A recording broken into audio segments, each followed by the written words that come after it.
السلام عليكم ورحمة الله وبركاته. عيد wanaagsan asxaabta waa idin salaamay waxaan rajeynayaa si fiican u ciideen ciid wanaagsan ciidul caafiya maanta waxaan soo duubay ciidii qaabkan u soo hagaajiyay qolka jiifka waxaan ka soo dhigay white iyo grey video ku arki doonteen insha Allah kalarada soo isticmaalay waa u jeedin waxay ahaayeen white iyo green midqana daahiyada green ahaa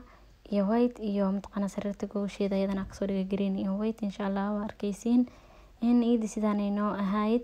waxaan soo duubay videogan gabdhaha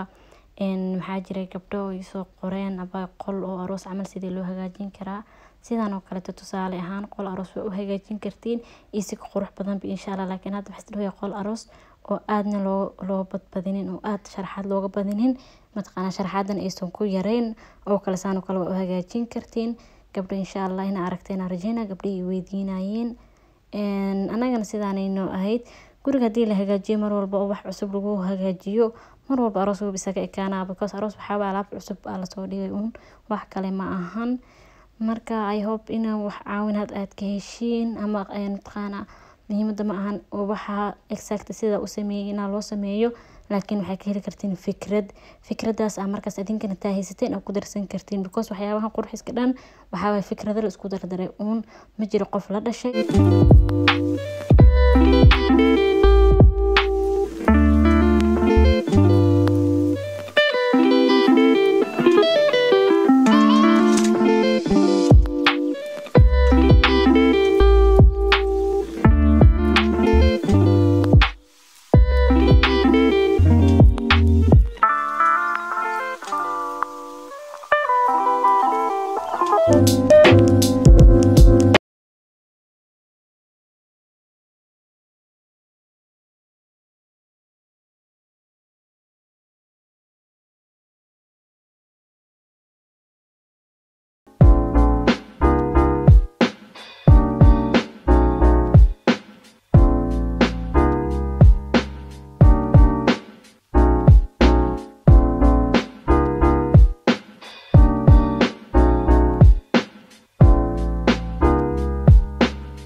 asxaabta waxaa rajeynayaa inaad si fiican usoo wada aragteen sidoo noo ahay waa ujeediin it's clear mataqaana kalarada waxaa idinkaga sheekeynayo hore idinkugu soo sheegay marka waa kaasa waxaa idin rajeynayaa ciid wanaagsan ciideeda ilaahay waxaa ka baryayaa caafimaad inuu ilaahay nagu gaarsiiyo insha Allah dhammaanteenba inta xanuunsan Allah caafiyo intii caafimaad qabta caafimaadkooda ilaahay ha u siyaadiyo asxaabta waa kaasa fiidiyogeeda aan ugu talagalay ee qolka jiifka fiidiyoyaasha kale waan soo wadaa fiidiyo cusub aan soo wadaa alaab cusub aan soo wadaa ila socda insha Allah fadhigii kama maqna asagana waan soo gelinayaa fiidiyo ku xigan ka dhigi doona insha Allah asxaabta marka waxaan rajeynayaa inaan wax un ka faa'iideen waxay noqotaba fikrad iyo mataqaana kalar iyo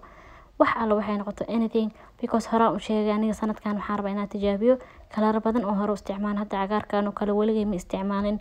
laakiin absolutely nice uu soo baxay aad u qurux badnaaday markii asaga iyo cadaanka aan isku soo isticmaalay because kalarada cagaarka iyo mataqaana kalar aad badan aan isticmaalna ma ahan mataqaana dadka Soomaalida aad ma isticmaalno dad isticmaal way jiraan laakiin ma badno